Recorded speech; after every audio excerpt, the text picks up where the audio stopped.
Sujet souvent évoqué lors des états généraux du cœur de ville impulsés par la municipalité alésienne en 2016, la rénovation des halles de l'abbaye ont entraîné des mois de concertation et de co-construction avec les étaliers, les usagers et les services de la ville.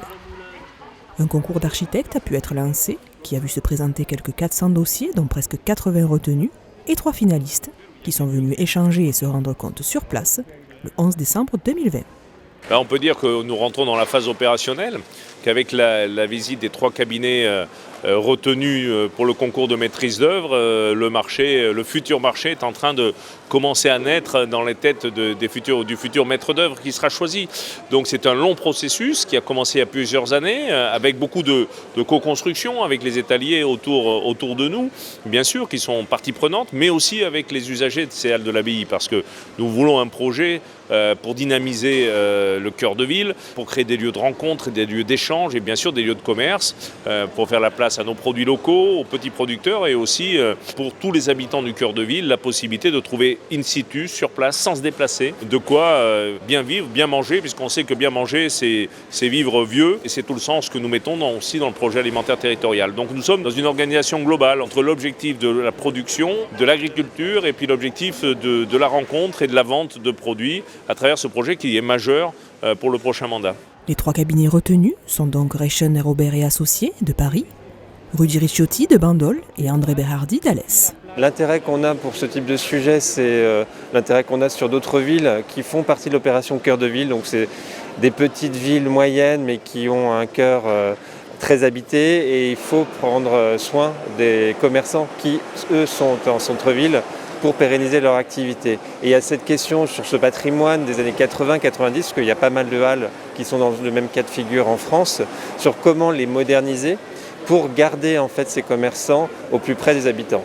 C'est ça qui nous semble intéressant ici spécifiquement, mais ce qu'on a pu travailler également à Dax ou à Quimper sur d'autres sujets de ce genre. C'est plutôt un cadre d'intervention qui nous semble très très intéressant et plutôt motivant. Le sujet n'est pas facile parce que c'est très...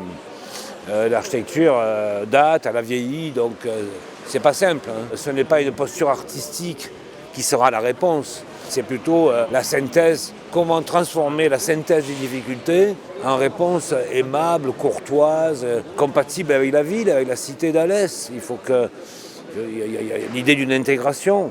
Il y a aussi l'idée d'un repère. C'est comment faire en sorte que ce lieu soit identifiable dans la cité. Donc peut-être qu'il faut lui donner une verticalité, je ne sais pas, pour qu'on puisse le voir d'un peu plus loin. C'est ça aussi le sujet. Pour nous, c'est aussi un gage de qualité et de reconnaissance de notre travail. Alors on a fait pas mal de projets sur Alès et autour d'Alès. Celui-ci nous intéresse parce que ça marque la ville. L'important, c'est que ça fonctionne, que le public s'y retrouve, surtout les étaliers. Ce bâtiment pourrait devenir multiple. En pensant faire du marché le matin, pourquoi pas de l'expo l'après-midi et pourquoi pas du concert le soir. C'est une idée intéressante qui fait que ce bâtiment pourrait vivre beaucoup plus longtemps qu'un tiers de la journée. Ça va vivre surtout par la sympathie et la qualité des produits proposés. Des stars internationales, des stars locales qui ont répondu, montrant par là même aussi l'intérêt pour ce projet et puis l'intérêt pour ce territoire qui se développe. Le temps d'Alès est arrivé. On peut regarder des cabinets de grande expérience internationale qui ont fait des dossiers majeurs, à la fois dans les marchés et autres.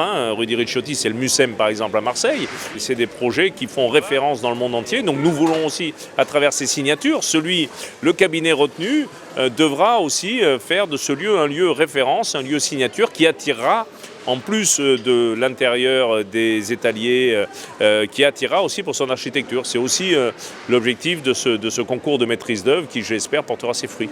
Les cabinets vont maintenant plancher sur leur copie. Le lauréat sera désigné en mars 2021 pour un début des travaux en 2022 et une livraison des halles de l'abbaye nouvelle version en 2023.